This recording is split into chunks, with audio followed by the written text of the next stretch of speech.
जी, बात है थोड़ा-सा बैकग्राउंड हम अपने व्यूअर्स को दे दें कि सेल टैक्स के हवाले से बहुत ज़्यादा टैक्स फ्रॉड होते थे। एफबीआर ने बड़ा क्रैकडाउन स्टार्ट किया था फ्लाइंग और फेक इनवॉइसेस के ऊपर। तो लेकिन वही सिलसिला कंटिन्यू एफबीआर ने मज़ीद क्रैकडाउन किया हुआ है। रिसेंटली अभी जो है तो एक बड़ा स्कैम टैक्स फ्रॉड का पकड़ा गया है। 3-4 कंपनीज़ के सीएफओ थे, वो इन्वॉल्व थे। अब ये समझ लें कि रिटर्न सेल टैक्स की रिटर्न फाइल करना और मुश्किल हो गया है। कुछ मुश्किलात एसआरओ 350 की वजह से आई थी, जैसे बायोमेट्रिक्स वगैरह थी। अगर आपने जुलाई में बायोमेट्रिक नहीं कराई तो आपकी रिटर्न फाइल नहीं हो रही थी।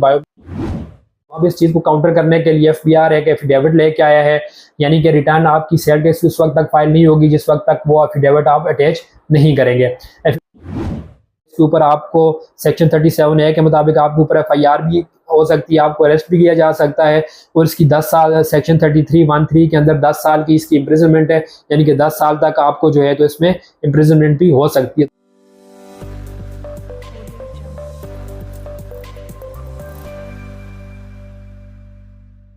अस्सलाम वालेकुम व्यूअर्स, मैं हूं आपका होस्ट अब्दुल बासित और हम आपको खुशामदीद कहते हैं अपने डिजिटल चैनल बिजनेस काउंसिल पर। व्यूअर्स, आज हम बात करेंगे सेल्स टैक्स रिटर्न की फाइलिंग के हवाले से। एफबीआर बहुत ज़्यादा कॉन्शियस है। पहले रूल 350 इसने निकाला मार्च में और उसके बाद जो है फेक एंड फ्लाइंग इनवॉइसेस के हवाले से बड़ा कॉन्शियस रहा।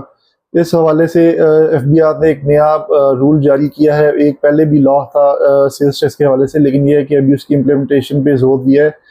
इस वाले से आज हम बात करेंगे। हमारे साथ मौजूद हैं शुएब, और शुएब हमें गाइड करेंगे इस वाले से। जी शुएब। जी, बात है थोड़ा-सा बैकग्राउंड हम अपने व्यूअर्स को दे दें कि सेल टैक्स के हवाले से बहुत ज़्यादा टैक्स फ्रॉड होते थे। एफबीआर ने बड़ा क्रैकडाउन स्टार्ट किया था फ्लाइंग और फेक इनवॉइसेस के ऊपर। तो उसी सिलसिले को उन्होंने कंटिन्यू किया और काफ़ी ज़्यादा डेवलपमेंट आई, जिसकी वजह से सेल टैक्स में काफ़ी ज़्यादा चेंजेस भी आई रिटर्न फाइलिंग में। इसी तनाज़ुर में उन्होंने 350 एसआरओ इशू किया था, जिसमें बायोमेट्रिक्स वगैरह की कंडीशंस थी, फिर कैपिटल की कंडीशंस थी और इस तरह से काफ़ी ज़्यादा थी। खैर, उसके मसाइल अपनी जगह पे थे, लोगों को बड़ी मुश्किलात आई रिटर्न फाइल करने में, लेकिन वही सिलसिला कंटिन्यू एफबीआर ने मज़ीद क्रैकडाउन किया हुआ है। रिसेंटली अभी जो है तो एक बड़ा स्कैम टैक्स फ्रॉड का पकड़ा गया है। 3-4 कंपनीज़ के सीएफओ थे, वो इन्वॉल्व थे। इन्होंने उनको भी अरेस्ट किया है और जो है तो उनकी अभी मतलब बेल्स वगैरह भी नहीं हो पा रही। तो उसी सिलसिले को ओवरकम करने के लिए एफबीआर ने मज़ीद जो है तो नई चीज़ें इंट्रोड्यूस की हैं। अब ये समझ लें कि रिटर्न सेल टैक्स की रिटर्न फाइल करना और मुश्किल हो गया है। कुछ मुश्किलात एसआरओ 350 की वजह से आई थी, जैसे बायोमेट्रिक्स वगैरह थी। अगर आपने जुलाई में बायोमेट्रिक नहीं कराई तो आपकी रिटर्न फाइल नहीं हो रही थी। बायोमेट्रिक की डेट एक्सटेंड हुई थी अक्टूबर तक, लेकिन अक्टूबर के बाद अभी जिसकी बायोमेट्रिक पेंडिंग है तो उनकी सेल टैक्स की रिटर्न फाइल नहीं हो रही। तो जिसकी बायोमेट्रिक पेंडिंग है तो वो अपनी बायोमेट्रिक कर लें ताकि आपकी रिटर्न्स वगैरह जो है फाइल हो जाएं। दूसरा ये है कि पहले ये होता था कि जो भी कैश वगैरह फ्लाइंग इनवॉइसेस का बनता था तो सीएफओ वगैरह मुकर जाते थे। वो कहते थे कि जी हमें तो पता ही नहीं है, हमारा कंसल्टेंट रिटर्न फाइल कर रहा था, ये उसने फाइल किया, हमारा अकाउंटेंट फाइल कर रहा था, उसने फाइल किया, हमें तो इस चीज़ का पता ही नहीं है। तो वो इस चीज़ का क्या कहते हैं, इस चीज़ को इसका स्टांस लेके वो इससे बरीज़िम्मा हो जाते थे, यानी कि अपनी जान छुड़वा लेते थे। तो अब इस चीज़ को काउंटर करने के लिए एफबीआर एक एफिडेविट लेके आया है, यानी कि रिटर्न आपकी सेल टैक्स उस वक्त तक फाइल नहीं होगी जिस वक्त तक वो एफिडेविट आप अटैच नहीं करेंगे।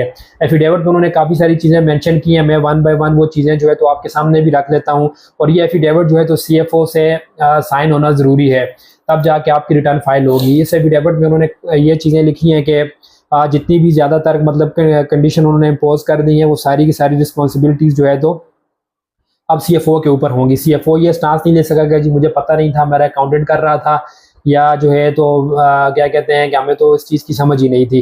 तो अब एफिडेविट के मैं ज़रा आपको कंटेंट जो है तो बता देता हूँ और यही एफिडेविट हम शेयर भी कर देंगे, यानी कि इस एफिडेविट के बाद आपकी रिटर्न फाइल नहीं होगी। और इसके अलावा जो कंसल्टेंट वगैरह हैं उनको भी चाहिए कि एहतियात से रिटर्न फाइल करें। अक्सर जो कंपनीज वाले होते हैं, अब कंसल्टेंट को तो नहीं पता है कि उनका जो इनपुट आ रहा है वो जेन्युइन है या फेक है, क्योंकि वो तो सिर्फ रिटर्न की हद तक रिस्पॉन्सिबल होते हैं। एक इशू इसमें यह भी है कि वो बेचारे जो कंसल्टेंट हैं अब वो भी इसमें फंसेंगे, तो इसलिए वो सोच समझ कर अपनी रिटर्न फाइल करें। एफिडेविट का मैं आपको बता देता हूँ कि 3-4 चीज़ें उन्होंने इसमें रखी हैं।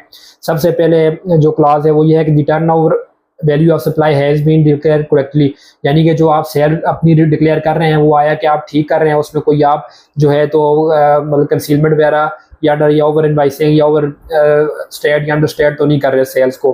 फिर दूसरा ये है कि कोई फेक और फ्लाइंग इनवाइसेस इसमें शामिल तो नहीं है, यानी कि आप इनपुट वगैरह तो नहीं ले रहे।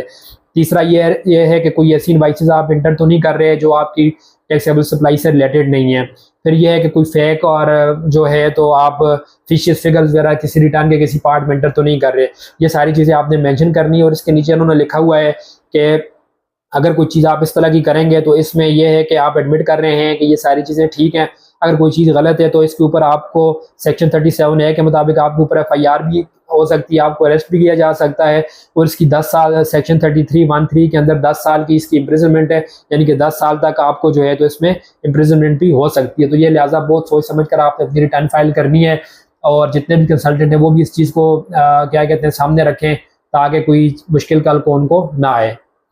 जी जी शेब, थैंक यू वेरी मच। आपने इतनी अच्छी इन्फॉर्मेशन दी, बल्कि आपने लोगों को डराया है कि सेल्स टैक्स रिटर्न के हवाले से जो है बहुत ज़्यादा कॉन्शियस रहना है और जो है वो देखभाल के फाइल कर दिया रिटर्न। बासित हमने डराया तो खैर नहीं, अब एफबीआर की तरफ से एक चीज़ आ रही है तो हमारा काम है कि लोगों तक इस चीज़ को पहुंचाएं, क्योंकि बहुत सारे लोग ऐसे हैं कंसल्टेंट हैं जो क्लाइंट के कहने पे भी रिटर्न फाइल कर देते हैं। अब उनको नहीं पता होता कि इसमें परचेजेज जो आ रही हैं वो डमी हैं या ओरिजिनल हैं, तो वो फिर खुद को फंसाने वाली बात है। तो इसलिए कंसल्टेंट की भी जिम्मेदारी है कि इस चीज़ को सोच समझ कर टेकअप करें ताकि वो फ्यूचर में वो ना फंसे, और सीएफओ की भी जिम्मेदारी है कि अपनी चीज़ें क्या कहते हैं क्रिस्टल क्लियर रखें ताकि उनको भी मुश्किलात का सामना ना करना पड़े। जी शेब, thank you very much. Viewers हमारे चैनल को लाइक करें, सब्सक्राइब करें और शेयर करें। Thank you.